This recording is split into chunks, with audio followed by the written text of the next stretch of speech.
Et nous allons enregistrer. Alors, bienvenue à toutes et à tous ce soir pour ces dialogues de printemps sur le devenir de leadership agile. Bienvenue Moira.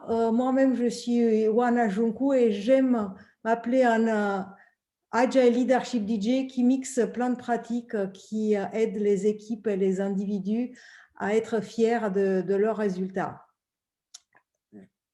Pour mettre un peu d'histoire dans ces dialogues, en février dernier, nous avons célébré le 20 ans de l'écriture de Manifeste Agile et à cette occasion, il y a eu un ensemble de manifestations, de célébrations autour du monde, autour d'un événement, mais en fait c'était une multitude des événements qui s'appelaient Agile 20 Reflect, pour célébrer le manifeste agile.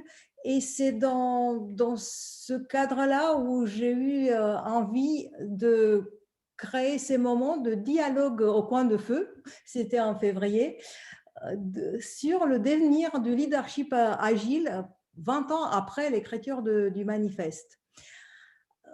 Et le mois de février est fini, mais je me suis dit c'est intéressant de continuer ce dialogue parce que je n'ai pas pu interviewer toutes les personnes que j'aurais eu envie d'interviewer et qui ont tellement de choses à dire sur l'agilité, sur le leadership agile. Alors, ces dialogues se passent de la façon suivante, 40 minutes d'interview. Et après, c'est vous qui allez prendre à la place, vous les participants, pour poser des questions à l'invité. Et ce soir, j'ai un énorme plaisir d'avoir comme invité Moira Degroot. C'est une amie agiliste que je connais depuis longtemps. Et elle est très animée par le plaisir de la performance qui est amené par le sens. C'est ça que je me souviens qu'elle présentait, on en parlait il y a déjà fort longtemps. Comme je décrirais Moira, c'est quelqu'un qui est d'une clarté dans ses propos qui est carrément inspirante. Donc, sur ce, Moira, je te laisse te présenter un peu plus et mieux que moi. D'abord, merci beaucoup de m'accueillir. Merci d'être si nombreux alors qu'il fait beau dehors. Donc, ça me touche, ça me flatte. Pour me présenter un peu rapidement, en toute humilité, j'ai un parcours j'aime bien me décrire comme étant quelqu'un qui vient d'un mindset très linéaire et cartésien à l'origine. Parce que je viens, c'est peut-être un peu atypique dans l'agilité, je viens plutôt du monde de la finance et des process, du Lean Six Sigma en l'occurrence, le pilotage des processus. Et donc je me souviens il y a quelques années quand je suis, arrivée dans l'agilité un petit peu par hasard, j'ai pensé du haut de ma superbe que, j'allais rien apprendre de ces, agilistes, de ces geeks en jean basket. Et je me souviens à l'époque, je vois d'ailleurs, un certain Jerry dans l'auditoire salut Jerry, qui a vraiment, entre autres, lui et d'autres, contribué à ma révolution intellectuelle. Quand j'ai découvert l'agilité et ensuite la systémique, moi qui pensais que je n'allais rien apprendre de ces gens-là, eh bien, cette révolution intellectuelle, c'est comme ça que j'ose le dire aujourd'hui, ça m'a profondément changée jusqu'à l'éducation de mes enfants. Et donc, pour moi, l'agilité, la systémique, ça a vraiment eu des impacts très forts sur ma posture, sur ma façon de voir le monde et de me voir moi en interaction avec les autres. Et donc voilà, je crois que cet apprentissage que j'ai eu moi-même me sert aujourd'hui justement pour créer des liens entre des mondes le monde de la pensée circulaire et de la pensée linéaire. Et j'espère partager un peu de ça avec vous ce soir. Merci beaucoup Moira. Et puisque tu parles de liens et tu parle aussi de la valeur de bout en bout, et puis ces dimensions de performance, du sens linéaire, mais aussi systémique. La première question que j'ai envie de poser, c'est quelles sont pour toi les dimensions du leadership, parce qu'on parle leadership? Les dimensions du leadership. Alors, c'est pas une question simple. La première qui me vient, alors, j'ai pas envie de commencer par l'humain parce que ça, c'est assez évident Oui. et donc j'enfoncerai une porte ouverte. Donc j'ai envie peut-être de l'approcher par ce qui me caractérise et qui est peut-être moins évident, c'est la question du sens. Et pour moi, le leader est assez différent du manager, en ce sens que quelque part, un leader doit être inspirant et une de ses qualités d'inspiration, c'est probablement de contribuer à donner du sens. Et à titre personnel, j'ai envie de suivre un leader quand je n'y suis pas obligée. Mm. Ce que je veux dire par là, c'est que, la comparaison que je commençais à introduire là, la différence entre le leader et le manager, il a un lien hiérarchique avec ses collaborateurs. Le leader, justement, n'en a pas et c'est ça que je trouve particulièrement intéressant, c'est que, le leader, tu vas le suivre s'il a ces qualités d'inspiration. Mm. Et donc je trouve que bizarrement, pour ce qui me concerne, quand je regarde mon histoire, c'est finalement, plus simple pour moi d'inspirer des gens qui ne doivent pas me suivre, plutôt que, d'être dans l'entreprise avec un lien hiérarchique avec des gens. Et en fait, je trouve que le titre a modifié pour moi les relations avec les personnes avec lesquelles j'avais, besoin d'interagir. Et donc finalement, quand je n'ai pas de lien hiérarchique, c'est plus simple pour moi d'inspirer du monde plutôt que d'avoir cette espèce de fil à la patte qui fait que finalement, tes collaborateurs doivent te suivre. Voilà, sous quel prétexte, ça m'interpelle un peu. Donc évidemment, il y a une dimension humaine, mais il y a vraiment cette dimension du sens et implicitement derrière le sens va suivre la performance.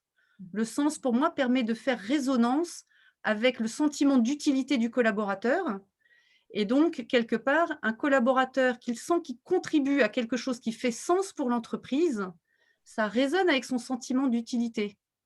Et si je reviens, tu vois, sur la pyramide de Maslow, que peut-être certains d'entre vous, connaissent, le truc de base, c'est finalement, les points de survie.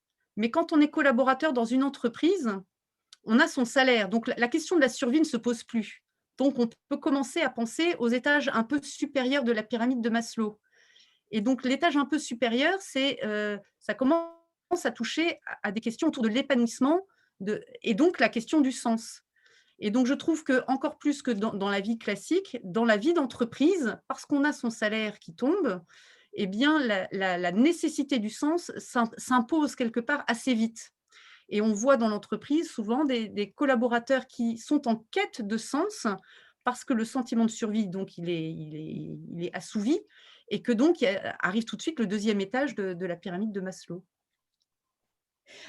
Merci Moira, tu as dit quelque chose qui est intéressant, et j'aurais envie de continuer là, sur cette voie-là, le leader, le leader et le manager. La différence est quelque part le manager parce qu'il est dans un schéma hiérarchique, a moins de levier pour être leader inspirant. Comment il pourrait faire, à ton avis, pour être et manager et leader?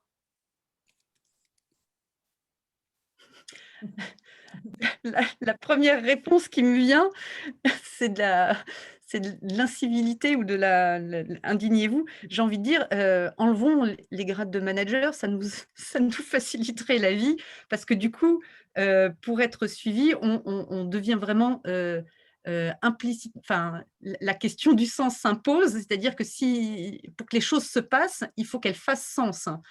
Maintenant, si tu veux relier le leader et le manager, enfin vraiment oui, la première chose qui, à mon avis, serait la plus simple, c'est qu'on enlève cette nécessité de lien hiérarchique et que du coup, le leader se questionne dans sa posture. Tout à l'heure, quand je me suis présentée, j'ai fait un parallèle avec l'éducation de mes enfants. Quelque part, il y a des liens et on ne peut pas faire toutes les métaphores non plus, on ne peut pas faire tous les parallèles non plus. Mais ce que je veux dire, c'est qu'il y a eu un moment avec mes enfants où ils me, enfin, tant qu'ils sont petits, ils doivent obéir. Ça s'impose, c'est simple, il y a une question de sécurité.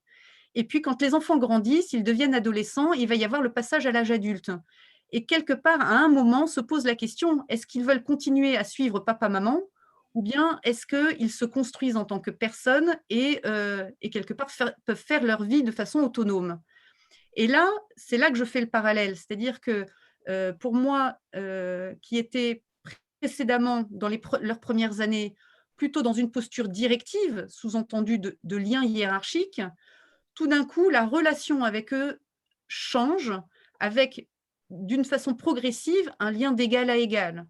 Et c'est ça que je trouve intéressant et inspirant dans la posture du leader, c'est d'arriver à revenir dans une posture d'égal à égal, voire même, pourquoi pas, de leader hôte, de leader qui vient en support, en soutien de l'ensemble de la collectivité, plutôt que directif. Et du coup, ça t'impose, en tant que parent ou en tant que leader, je fais donc le parallèle, à changer cette relation pour non pas imposer ton regard à tes enfants ou aux personnes autour de toi, mais plutôt à aller puiser chez toi quelque chose qui revient sur la notion de sens. Mmh. Merci Moira, c'est très intéressant. Le parallèle que tu fais avec les enfants et les âges des enfants me font penser au fait que peut-être les structures d'aujourd'hui infantilisent les adultes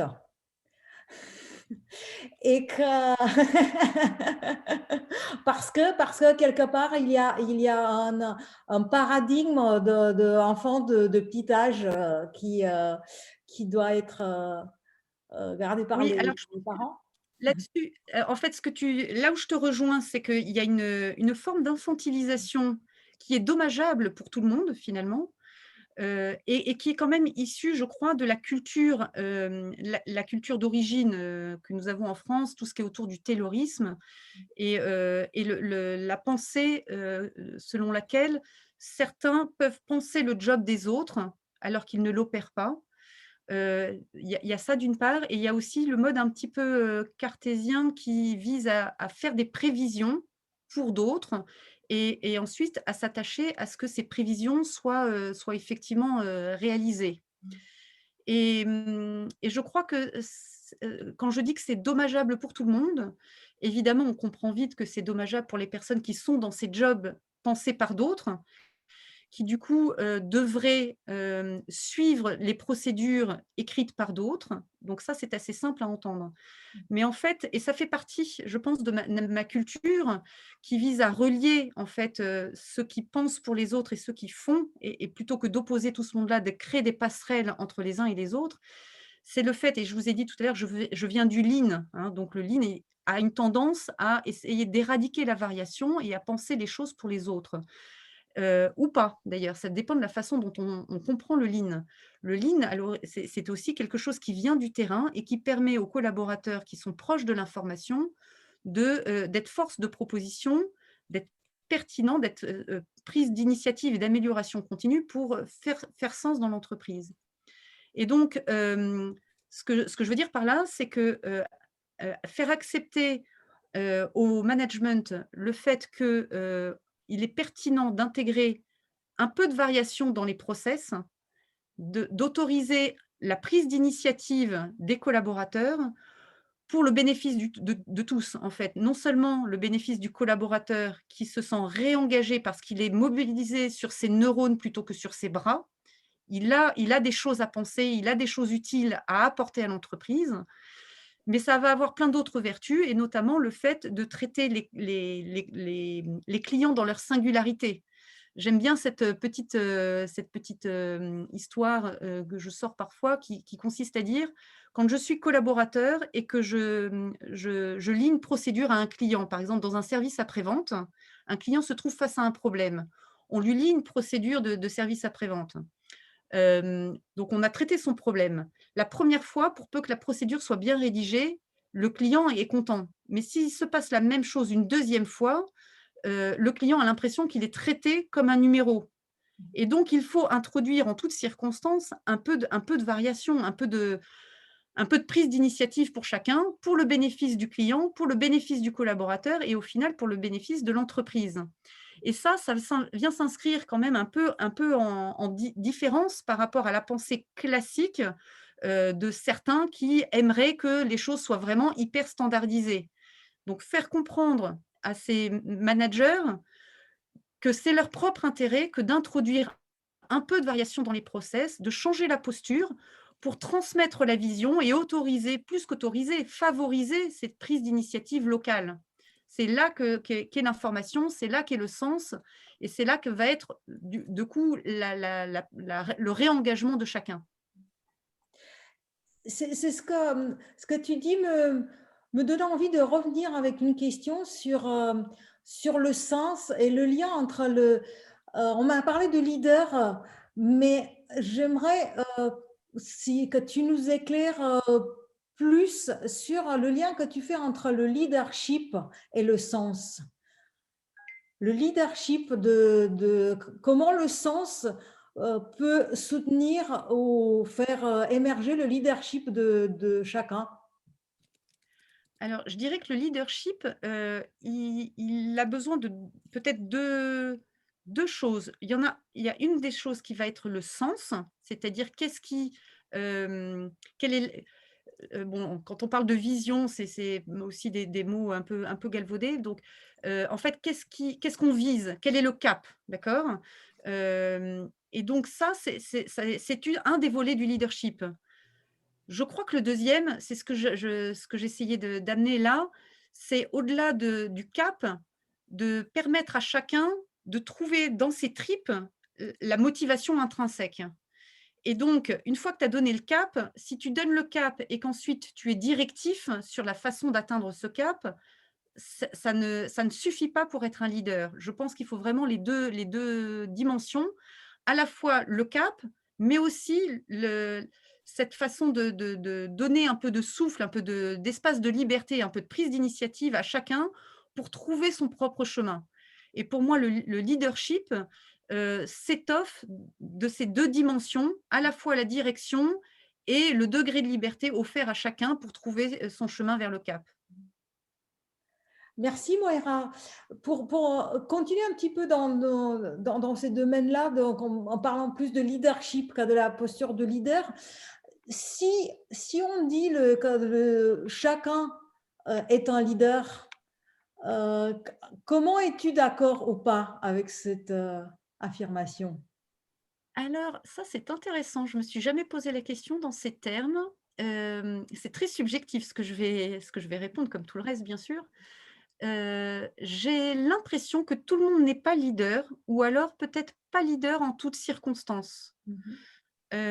Ce que j'ai l'impression que certaines personnes n'aiment pas être en posture de leader et apprécient d'avoir un cap fixé par d'autres. Néanmoins, même s'ils vont suivre le cap fixé par d'autres, ils sont peut-être malgré tout leaders de leur propre vie ou de leur propre façon d'aller vers ce cap. Hem, c'est la première chose qui me viendrait, à l'esprit. Hem, maintenant, est-ce que certains aussi, j'ai rencontré, des personnes qui souhaitaient suivre des recettes proposées par d'autres. Donc en fait, je pense que chacun est différent par rapport à cette question du leadership et il est faux de projeter, je pense, le modèle de chacun sur tout le monde. C'était un des enseignements que j'avais eu, c'est de me rendre compte, par l'expérience que mon modèle enfin moi j'aime bien, inspirer d'autres personnes, globalement, peut-être pas en toutes circonstances, mais dans beaucoup de circonstances et je me suis rendu compte que quand je projetais mon modèle à moi sur d'autres, ça pouvait en déstabiliser certains qui n'étaient pas en quête de cela et qui trouvaient leur motivation ou leur plaisir ailleurs que dans le fait de choisir leur propre façon de faire. Donc je crois que chacun a une posture différente, par rapport à cette question du leadership Et peut-être que chacun peut être aussi flexible dans cette posture. C'est-à-dire, parfois, on souhaite être leader et parfois, on a besoin de suivre quelqu'un qui est plus inspirant que nous dans d'autres circonstances. Donc, je pense que la posture de chacun peut être évolutive, variée en fonction des contextes qu'on rencontre aussi. Je ne sais pas ce que tu en penses d'ailleurs. Peut-être les participants auront des postures différentes par rapport à ça. Et surtout, ne soyez pas d'accord avec moi, j'adore ça. Oui, oui, oui, Moira, bien sûr. Donc, si vous avez des questions ou des remarques, n'hésitez pas de les mettre dans le chat. Et de toute façon, le, le micro sera à vous dans très peu de temps. Et alors, tu parlais du leader qui est inspirant et c'est ta façon de faire et d'autres leaders, d'autres personnes ont peut-être d'autres styles de leadership et tu as parlé aussi de leader hôte. Est-ce que tu peux développer plus sur cette posture de leader hôte ou en général, comment le leadership, on peut manifester ce leadership en naviguant entre plusieurs postures, si pour toi c'est le cas ou pas? Alors oui, je crois que quand on propose une invitation à quelqu'un, le fait de lui laisser l'autorisation de décliner a un pouvoir fantastique sur sa propre motivation. Et donc, typiquement, quand j'interviens en entreprise, c'est quelque chose à laquelle je m'attache énormément, faire en sorte que les personnes ne se sentent pas tenues de suivre un leader, par essence en fait. Et ça va rejoindre le début de notre discussion autour du manager.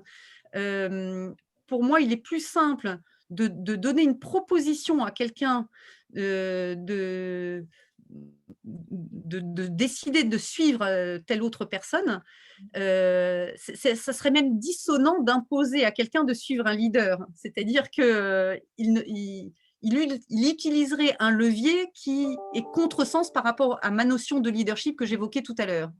Et alors, en fait, quand je regarde comment moi-même, je réagis face à une proposition, le fait qu'on me délègue cette décision, ce choix de suivre ou de ne pas suivre, ça change tout. Ça change tout parce que le début, le premier pas vient de moi et donc ça rejoint cette motivation intrinsèque qui part de moi plutôt que de m'être imposée par quelqu'un d'autre. Et donc, je crois qu'un leader qui, imposerait une invitation, serait contresens. Donc le pouvoir de l'invitation, est très fort. Et quand je dis le pouvoir de l'invitation, ça va tant sur la forme que sur le fond. La forme a au moins autant d'importance que le contenu, que le fond.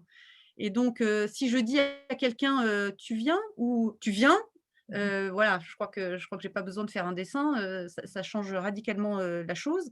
Et en entreprise, c'est absolument le même genre de choses. Et par exemple, je me souviens avoir accompagné, des décideurs, qui, avaient leur réunion, leur auditorium, avec, dans lequel ils souhaitaient inviter l'ensemble de leurs collaborateurs et de se plaindre du fait que, tout le monde ne venait pas et donc leur décision un petit peu, implicite était d'imposer davantage à leurs collaborateurs de venir à leur amphi, quelque part pour, aller voir la star, quoi.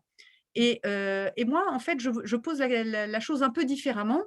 La question est plutôt de savoir si les gens ne viennent pas, c'est qu'il y a quelque chose qui ne leur plaît pas tout à fait. Et que donc, plutôt que d'imposer, et de pointer du doigt ceux qui ne viendraient pas, sous-entendu un peu comme des fautifs, de poser le regard un peu différemment vers le leader, qui peut-être dans ce cas-là manquerait un petit peu de leadership, et donc de l'inviter à questionner sa forme ou son contenu dans son amphi, dans son auditorium, pour faire en sorte que les gens ne se posent plus la question et qu'au contraire, ils souhaitent venir naturellement. S'ils viennent de façon obligatoire dans un amphi, autant dire qu'ils vont faire autre chose. En plus, maintenant, avec les nouvelles technologies, on est sur son téléphone et donc on fait acte de présence et il n'y a rien de pire. À l'inverse, si sur scène, tu as quelqu'un qui a repensé son contenu et sa forme, du coup, les smartphones vont être dans la poche et les oreilles, les chakras totalement ouverts. C'est ce que tu dis, Moira, me semble tellement puissant, cette idée que je retiens, tu me dis si c'est un accord aligné avec tes propos, mais ce qui me vient, c'est que lancer une invitation est un acte de leadership, en comprenant par invitation ce que ce n'est pas obligatoire quand nous Mmh. sommes invités. Euh, et voilà, dis-moi si, si c'est aligné avec tes propos, mais c'est ce qui m'évoque. Absolument d'accord avec toi, absolument d'accord avec toi. Oui, Euh, oui, l'invitation, c'est déjà acte de leadership et autoriser, les personnes qui reçoivent l'invitation à la décliner, c'est un fort acte de leadership. D'ailleurs, ce que tu dis aussi m'évoque aussi une expérience que j'ai eue dans un accompagnement de leadership, et ça introduit peut-être ma prochaine question. C'est une entreprise où toutes les managers, on parle de managers, quand ils lançaient leur invitation vers leur équipe, ce n'était tous étaient invités en optionnel. Il n'y avait pas de présence obligatoire. Dans les invitations, il y a présence obligatoire, donc ce n'était pas de présence obligatoire. Tout le monde est un optionnel. Oui, c'est un signe fort, je trouve. C'est un Oui, signe fort qui montre que du coup, tu es suffisamment sûr de toi pour ne pas avoir à imposer, cet acte de présence aux autres. exactement. Oui, oui, oui, oui, oui, très, très fort, très, très fort. J'avais une autre question, mais ce que tu viens de dire m'inspire à te poser une autre question parce que tu avais dit au début, en toute humilité. Et je voudrais savoir pour toi, quel pourrait être le lien entre une posture humble, la force donc, que tu viens évoquer, et le leadership. Alors, c'est subtil ce que tu dis, ce que tu poses comme question et je ne sais pas si je suis, tout à fait, exemplaire sur le sujet d'ailleurs. C'est ambigu cette notion d'humilité, Mhm. parce que, le leader, s'il est vraiment sûr de sa vision, il n'a en fait, il y a de l'humilité par morceaux et pas par d'autres, j'ai l'impression. C'est comme ça que je verrai les choses. Ce que je veux dire par là, c'est que si le leader est habité par une vision, qu'il voit un cap, il peut du coup, en toute humilité, ne rien imposer aux autres. C'est un peu l'image du Dalaï Lama quelque part. C'est-à-dire qu'il est transcendé par, quelque chose qui le concerne lui et sans rien imposer aux autres, il invite les autres éventuellement à le suivre s'ils le souhaitent, mais il n'en fait pas une croisade. Et donc, libre à chacun d'avoir justement ce libre arbitre de décider pour lui-même.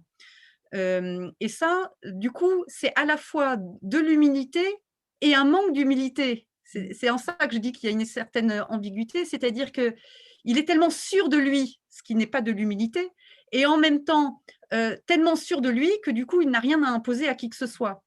Et donc, ça dépend comment est-ce qu'on entend le terme humilité. Je ne sais pas si je le verbalise correctement, mais en tout cas, je trouve qu'il y a une double facette, c'est-à-dire que à partir du moment où tu es hyper convaincu d'avoir une voix inspirante, tu n'as vraiment rien à imposer à qui que ce soit, tu as même à apprendre des autres pour, être à l'écoute de ce qui, pourrait les concerner et justement t'enrichir de postures différentes.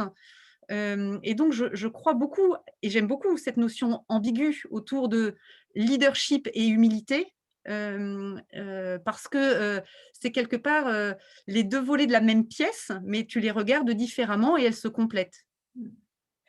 Merci, merci beaucoup, Moira. C'est très puissant. Ça me parle beaucoup à moi et j'espère qu'aux participants, l'image que tu donnes des deux facettes de la même pièce, ou de plusieurs perspectives. Et cette idée que tu dis de l'incarnation, enfin, de sa propre vision, et que le fait d'incarner et être aligné est d'emblée inspirant et du coup peut ne pas imposer. Dans quelle mesure c'est ça aussi que tu... Redis-moi ta question, j'ai pas compris, Alors, excuse-moi. c'est, tu as dit qu'en fait, il y a l'humilité et en même temps la force Mmh. comme deux facettes. Et en même temps, ce que tu avais dit à un moment au début, c'était qu'en fait, il incarne tellement le leader, sa vision, que rien que d'être aligné est inspirante. Donc, ça donne de Mmh. la force. Et, Et je voulais savoir en quelle mesure justement cela est vrai pour toi. Hem, en fait, je crois que l'humilité, elle fait partie du leadership. C'est-à-dire hem, j'aime bien le terme des vulnérabilités. Assumer ses vulnérabilités, assumer le fait de aussi en tant que leader, de ne pas tout savoir, c'est-à-dire tu sens une inspiration, mais tu acceptes de ne pas tout savoir. Et c'est pour ça que je dis que, enfin, selon moi, le leadership et l'humilité vont de pair pour l'humilité vient renforcer la posture du leader quelque part. Et donc, accepter de ne pas tout savoir, tout en étant quand même déjà inspiré, fait que finalement, ton entourage peut venir te questionner, te challenger, et toi, en tant que leader, tu acceptes d'avoir pour partie des réponses, mais pas la totalité des réponses. Et ça vient enrichir la vision que tu avais déjà d'origine et la renforcer. Je sais pas si je suis enfin, je sais pas si c'est clair. Ce que je veux dire, c'est que, le fait d'assumer, de ne pas tout savoir sur tout, hein, et ça peut être contradictoire. Un leader qui saurait tout, finalement, ne se questionne plus et peut être moins inspirant. Un leader qui, au contraire, sent qu'il est dans une bonne direction, mais peut-être assume de ne pas connaître tous les contours de cette vision, fait qu'en fait, il en est encore plus inspirant pour d'autres, je crois. Merci, merci Moira. Oui, oui, c'était l'accueil des autres. Ce qui m'inspire, la posture apprenante, le fait d'être ancré dans sa vision, mais accueillir ce que le monde peut lui apprendre. Et je vais lancer vraiment ma dernière question parce que le chat fuse des questions, donc j'ai hâte de laisser la scène et le micro aux participants. Mais puisqu'on parle de leadership agile et là justement on parle de l'apprenance et tu avais aussi évoqué à un moment donné la tendance de standardiser mais laisser la variabilité. Euh, le leadership agile alors? Qu'est-ce que Ah bah qu'est-ce là, qu'il on est en faut plein faire? dedans. Oui. En fait, bah, justement, c'est pour moi une très, très bonne illustration, ce sur quoi tu reviens là, c'est que, le fait d'accepter de la variation dans les process, au-delà du fait que, comme je l'ai dit tout à l'heure, c'est pertinent pour la performance et pour, la satisfaction des clients et l'engagement des collaborateurs. Par rapport à la question, donc ça, c'est la question de la performance, mais par rapport à la question du leadership, je pense qu'on est en plein dedans. C'est-à-dire que, on véhicule le sens et la vision, ce qui doit être, obtenu in fine comme résultat, mais on laisse vraiment un degré de liberté, suffisant pour ne pas être trop directif et laisser l'espace à chacun de trouver sa propre voie. Et donc, le fait d'assumer, le fait que, en tant que manager, on ne sait pas tout décrire. C'est une illusion de l'esprit que d'imaginer pouvoir cartographier l'ensemble des cas qui vont se présenter. C'est une posture extrêmement haute, j'ai envie de dire un un peu ancienne quoi, qui marche peut-être dans un monde, très manufacturier, très très, mais aujourd'hui tout est connecté, interconnecté. On est en plein période de la covid et on voit bien en quoi la complexité de cet écosystème fait qu'il est difficile de pouvoir imaginer tous les cas qui vont se présenter et je crois même contre-productif de commencer à standardiser une quelconque procédure dans un univers d'entreprise parce que, quand on commence à procédurer les choses, on met les collaborateurs dans une posture de suivre les procédures et à partir de là, heu on prétend, faire comme si on avait imaginé tous les cas qui vont se présenter, ce qui est vraiment une illusion de l'esprit. Le fait de commencer les procédures met le collaborateur dans une posture, si jamais il ne suit pas la procédure, il risque et qu'il se trompe, on risquerait de lui taper sur les doigts et donc il est invité implicitement à suivre en toutes circonstances des procédures, même quand ces procédures sont déconnectées de la réalité. Et donc, un manager qui commence à rentrer dans ce système-là, en fait, il fait son propre malheur. C'est-à-dire qu'il sous-entend que tout est déjà cartographié, ce qui, je crois, n'est pas possible. À l'inverse, pour revenir à la question du leadership, quand tu donnes plutôt la vision et tu laisses des degrés de liberté, tu permets aux collaborateurs de sortir, des cas standards, puisqu'il y a plus de cas totalement décrits et donc d'être vraiment dans, cet engagement et cet alignement avec la vision. Merci, merci beaucoup Moira. On conclut notre dialogue entre nous et deux sur ces mots qui sont très forts, qui mènent à une souplesse entre justement ancrage dans la vision et la variabilité de laisser le libre arbitre à ceux qui font. Et pour compléter tes propos, si tu me permets, m'ont fait penser à une citation de Naomi Rabb qui disait que le savoir, c'est la défense contre l'apprentissage. Alors, en anglais, c'est knowing is a defense against learning. C'est-à-dire qu'être sachant, c'est comme une Mmh. défense contre l'apprentissage. Donc, merci beaucoup, Moira, sur ces propos, l'ancrage entre le sens et donner le libre arbitre aux gens qui appliquent sur place et le droit à l'erreur, parce qu'on n'en a pas parlé, mais ce que j'ai cru entendre. Sur Alors ce- le droit à l'erreur, moi je déteste ce terme, je t'interromps juste une seconde. Oui, Je trouve que plutôt que de parler de droit à l'erreur, ce qui est déjà en termes de sémantique un problème, un oui, droit à l'erreur, je trouve que ça dissonne de partout. Heu, je préfère le devoir d'apprendre. Si le- j'apprends, c'est que je ne savais pas tout et un devoir d'apprendre me paraît, enfin à titre personnel, je trouve que c'est porté par le positif, ça reste très nécessaire. Enfin, je veux dire, personne ne vient questionner le devoir d'apprendre.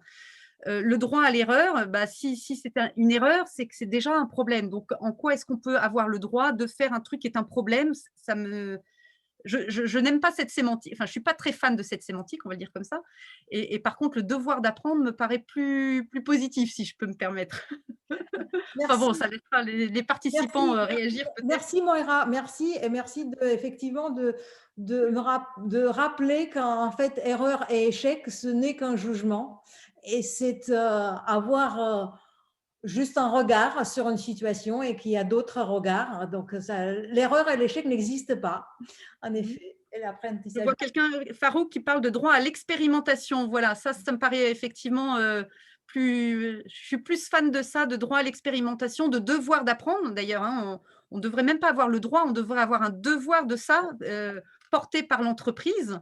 Ça me porte, je vois alors j'arrive pas à suivre tout donc Oui, oui, oui. Donc,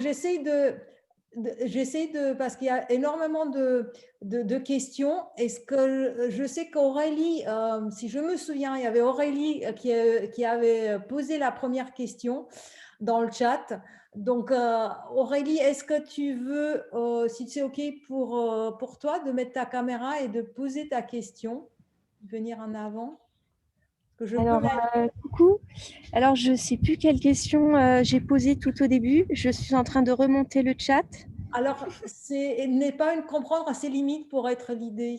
Après, si tu as une Oui, autre question, si celle-là, elle n'est plus d'actualité. ouais, c'était une question sous forme de réflexion et pour accompagner en fait ce qui se disait pendant la conférence que Moïra disait. Moi, j'ai une question d'actualité chez moi où, en fait, aujourd'hui, euh, tous ces propos, je vais être très dure, mais c'est parce que je, j'ai vécu des choses qui m'amènent à tenir ces propos, mais c'est absolument pas contre tout ce que vous dites, hein. Au contraire, je reste convaincue. Mais ça me semble idéaliste dans le sens où ce fameux droit à l'erreur ou à l'expérimentation, cette notion d'invitation, etc., est-ce que ça ne demande pas quelque part un niveau minimum de maturité et d'humilité? Parce que dans mon expérience, et alors de manager tout jeune, tout petit, qui doit encore tout apprendre, en fait, je me suis prise des sacrés baffes dernièrement, et c'est ce qui permet de grandir, donc tant mieux, hein, je t'en prête que l'autre, hein. Mais aujourd'hui, je me retrouve dans des situations où j'ai peut-être donné trop d'espace et trop de liberté à certains individus qui n'ont pas…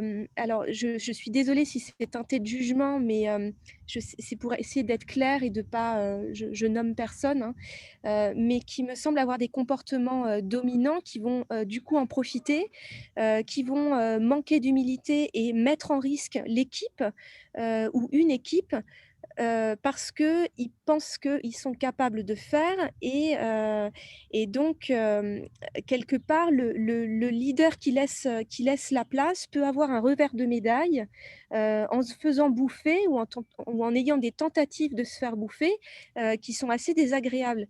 Alors, ma question, si je suis assez claire et si c'est pas trop long, désolée, c'est comment éviter ça? Alors, j'imagine des situations où tu te retrouves en face de, quelqu'un qui pourrait tirer parti d'une situation, et j'entends que c'est ça qui a été sans doute désagréable pour toi. Je me suis retrouvée dans des situations pareilles, et en fait, je réalise que ma propre posture a un impact sur, les comportements face auxquels je me retrouve. Et donc, le leader hôte, celui qui est humble, n'est pas là pour se faire marcher dessus, hein, et c'est vraiment autre chose. Et alors, tout est affaire de nuances, ça c'est certain. Et donc, une expérience ne vaut pas pour tout le monde, donc je peux juste partager des choses qui se sont présentées pour moi, où j'ai été confrontée plus jeune à des situations particulièrement délicates qui m'ont permis d'apprendre. Et aujourd'hui, je ne sais pas comment te dire, quand, certains me disent, «Telle personne est odieuse et envahissante et n'a pas de pouvoir n'a pas d'écoute» et cetera. Quand je me retrouve face à ces personnes-là, je ne me sens pas du tout dans la situation qu'on m'a décrite. Est-ce que c'est l'expérience que j'ai eue précédemment qui fait que je décode et que implicitement je ne me laisse pas envahir de cette façon-là? Je ne sais dire. Mais en tout cas, il ne m'arrive plus qu'on me marche dessus, alors que plus jeune, ça avait pu m'arriver effectivement. J'ai l'impression que, inconsciemment et implicitement, j'ai acquis des choses et donc je ne sais pas forcément bien les transmettre. Néanmoins, je suis convaincue que ma posture renvoie quelque chose sans agressivité à la personne qui elle-même peut avoir un comportement visiblement assez généralisé puisque beaucoup de personnes me décrivaient, ce genre de situation face à ces individus-là. Voilà, je crois que chacun peut agir en tant que leader humble sans répondre. Par exemple, je vais donner une situation, assez récente que j'ai rencontrée où j'étais face à un manager très directif et qui, provoque naturellement de l'agressivité. L'impression que j'ai quand je suis face à ce genre de personne, c'est que plutôt que de rentrer dans un jeu qu'ils maîtrisent parfaitement, agressivité contre agressivité, par rapport au coup, hein, que je mime là, si vous n'avez pas de caméra, par un coup de poing, plutôt que de répondre avec un autre coup de poing en face, je vais plutôt, comment dire? Accompagner le geste, ce qui fait que, la personne qui a l'habitude de l'agressivité se trouve plus dans son domaine et quelque part, le mode étant circulaire, une interaction en amène une autre et quand il y a pas de réponse dure par rapport à l'agressivité tombe. Bon. Est-ce que ça vaut pour toutes les situations? Je veux pas, voilà. C'est peut-être une piste de réflexion. Merci beaucoup. Toutes les pistes sont bonnes à prendre là. Je prends tout là, hein. Je prends tout. Merci beaucoup, Moira. Merci, Aurélie, si c'est bon pour toi. C'est bon, c'est parfait. Merci beaucoup. Je passe à la prochaine question et du coup, plutôt ceux qui ont des questions, parce qu'effectivement, je peux monter dans le chat, mais peut-être que c'est mieux d'accueillir ceux qui ont les questions les plus urgentes. Donc, faites-vous connaître. Question ou remarque, hein, ça peut être, un désaccord aussi, pourquoi pas, Bien sûr. Bien sûr. une autre façon de voir les choses. Je vois quelqu'un qui marque: «Je suis le seul responsable de mes émotions». Effectivement, si à l'agressivité, si on prend de plein fouet l'agressivité et qu'on se sent visé, on le prend en pleine face et probablement l'autre ressent ça et ça provoque des choses. Si à l'inverse, on considère que l'agressivité n'est pas tournée vers nous, mais peut-être, vient de l'autre et que ça appartient à l'autre. Il y a aussi une question de Christophe, sur une remarque sur le Dalai Lama. Donc, je ne sais pas, Christophe, si tu veux la partager avec nous. Oui, j'ai l'impression qu'on est un peu parti sur une autre planète, là, à l'image de ce qu'il y a derrière moi, là. On imagine bien qu'on va pas tous embaucher que des Dalai Lama dans nos entreprises. Mmh. Ça marchera pas. Mmh Enfin, mh. d'abord, il y en a qu'un. Et du coup, en fait, ma remarque, c'était plutôt arrêtons d'accuser ces managers de pas être capables de se transformer en leader Mmh. et regardant ce qui les en empêche, en fait. C'est-à-dire pas de droit à l'erreur, hein. Peut-être que le collaborateur il y a droit, mais le manager non. Mmh. Des objectifs à atteindre, etc., des contraintes de partout.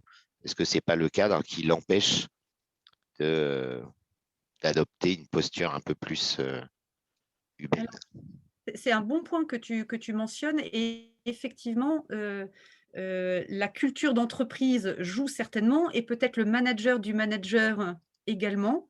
Enfin l'écosystème en tout cas, peut-être que lui a dû, construire un système, qui l'aide à survivre dans un environnement qui peut-être, l'agresse ou et donc j'aime bien ta proposition plutôt que de regarder cette personne-là comme étant, un problème, de regarder dans quel environnement il joue et effectivement, élargir la, la perspective pour prendre un petit peu d'autres choses. Il a probablement lui-même à répondre à certaines injonctions et face aux injonctions, chacun est différent.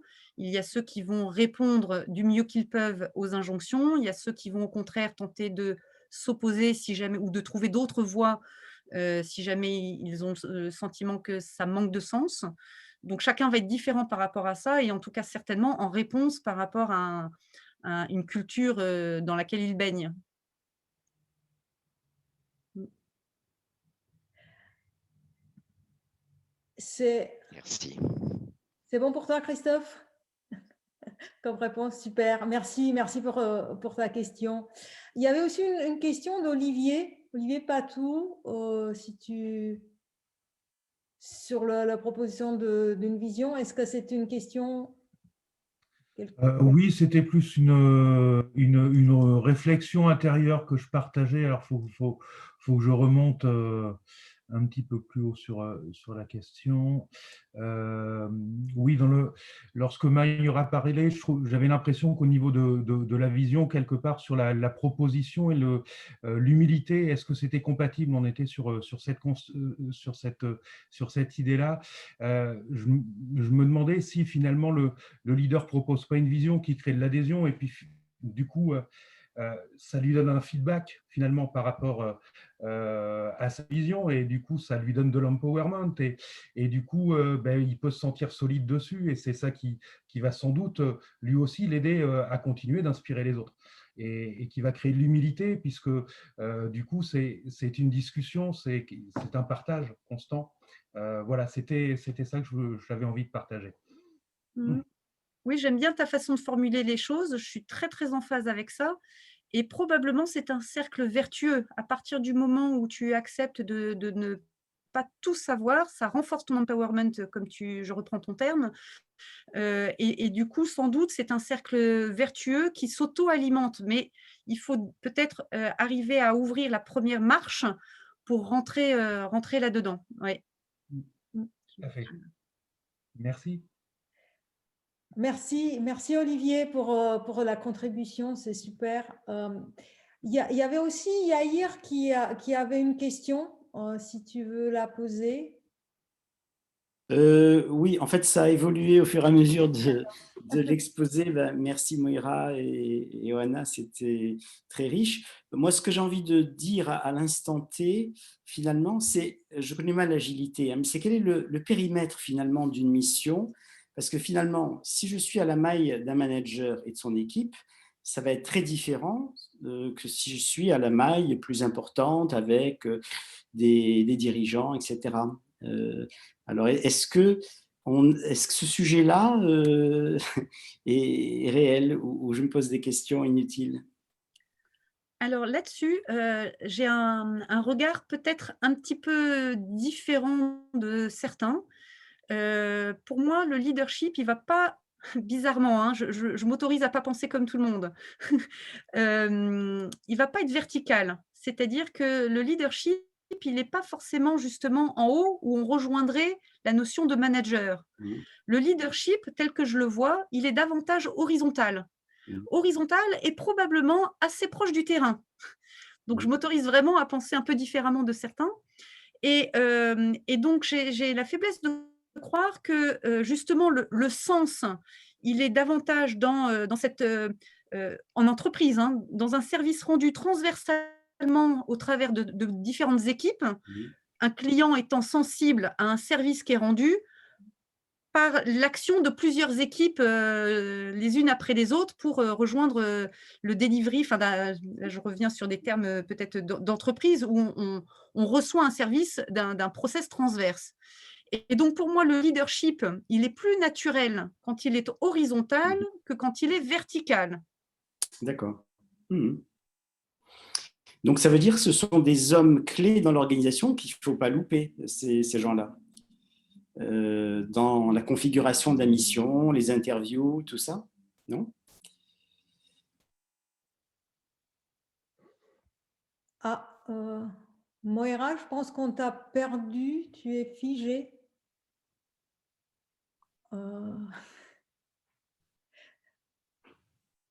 Oui, je ne sais pas. Je ne sais pas si vous, mais oui, oui, Moira est figée. J'espère qu'elle reviendra. Ouais, je pense qu'elle a eu peur de la question. Je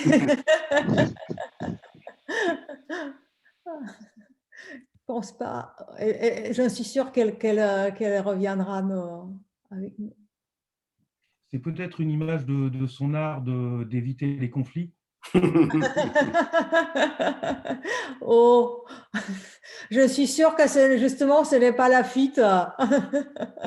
Je crois que je me suis fait déconnecter. Oui, oui, oui, oui, oui, on a vu. En fait, j'ai vu que tu étais. Oups, je t'ai perdu. Il faut que je te remette. Pense que voilà, je disais simplement que donc dans une entreprise, il y a quelques leaders comme ça, qui ne sont pas dans des postures de manager. Je pense par exemple, aux chefs de projet, aux pilotes de process, qui sont vus comme étant ou aux product owners, maintenant dans le monde de l'agilité, qui sont, identifiés dans l'organisation comme des collaborateurs, Mmh. sans, grade de manager, qui donc dans les communications, de stratégie d'entreprise, sont pas dans les communications de stratégie d'entreprise, en général, elles sont faites pour les populations de managers. Mmh. Et donc, ces profils qui souvent agissent dans la transformation de l'entreprise, je pense notamment aux chefs de projet, sont exclus de ces informations. Or, ils contribuent à la transformation de l'entreprise, il est assez, nécessaire qu'ils baignent dans la vision stratégique de l'entreprise. Et donc, pour moi, c'est toujours quelque chose qui m'a vraiment, surprise, c'est que, l'entreprise, la fonction RH exclut ces profils de leaders naturels, donc de leaders non managers, qui ont vraiment ce leadership et qui sont empreints de transversalité. Ils sont souvent exclus des visions stratégiques d'entreprise.